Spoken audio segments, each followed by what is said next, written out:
సాధు సుందర్ సింగ్ గారు సిక్కు కులంలో నుంచి రక్షించబడి దేవుని కొరకు బ్రతుకుతున్న దినాల్లో సిక్కు కులానికి చెందిన చాలామంది సాధు సుందర్ సింగ్ గారిని ట్రాక్ తప్పించాలని, దేవుల్లో నుంచి దూరం చేయాలని, దేవుని సేవకు దూరం చేయాలని ఎన్నో రకాలుగా ప్రయత్నం చేశారు.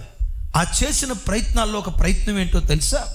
సాధు సుందర్ సింగ్ గారు దేవుని నమ్ముకోక మునుపు ఒక అమ్మాయిని వివాహం చేసుకుందాం అనుకున్నారట. ఒక అమ్మాయిని ప్రేమించాడట. దేవుడు దర్శించాడు, పూర్తిగా దేవుని వైపు వచ్చాడు.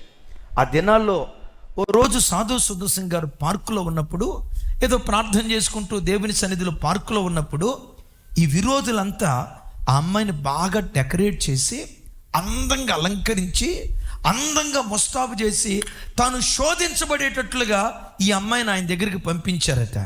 ఈ అమ్మాయి ఏడ్చుకుంటా, సుందర్ నన్ను మర్చిపోయావా? నువ్వు లేకపోతే నేను బ్రతకలేను. సుందర్ నన్ను ప్రేమించావు కదా, నన్ను మర్చిపోయావని ఆ సుందర్ సింగ్ దగ్గరకు వచ్చి ఏడుస్తూ, ఒక ఆడపిల్ల ఎదుటివాడిని శోధించడానికి ఏమేం చేయాలో అన్ని ప్రయత్నాలు చేసిందట. సుందర్ సింగ్ గారు మెల్లిగా తలపైకెత్తి, అమ్మా నా హృదయంలో ఒక్కరికే చోటిచ్చా. అవును, ఆ చోటు నాదే కదా, నన్నే కదా నువ్వు అంత ప్రేమించింది, అప్పుడే నువ్వు నన్ను మర్చిపోయావా?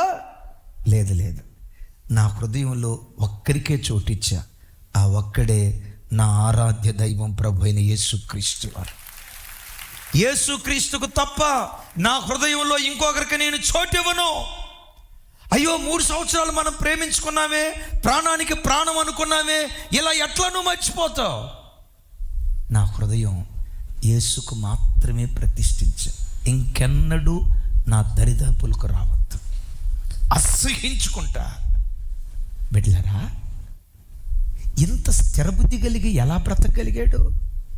ఒక అమ్మాయి తను ఎదురుకొచ్చి, ఒక అమ్మాయి తనను ప్రేరేపించి, పూర్వకాలపు జ్ఞాపకాలు వెంటాడుతాయి కదా, ఎంతో కొంత శోధించబడతాడు కదా, అంత ఖచ్చితంగా ఎలా నిలవబడగలిగాడో తెలుసా? స్థిరబుద్ధి. తమ్ముడు, ఆ స్థిరబుద్ధి నీకుందా? దేనికి టెంప్ట్ కాకుండా, కొన్ని దురాశలు నీ కళ్ళ ముందుండి నేను పురికొల్పేటట్లుగా కనపడుతున్నా, దేనికి చెదిలిపోకుండా, దేనికి కదిలిపోకుండా నిశ్చలంగా ఉండే స్థిరబుద్ధి నువ్వు కలిగి బ్రతికితే, ఇలాంటి స్థిరబుద్ధి నేను శ్రేష్టమైన స్థానంలో నిలవబెడతాది.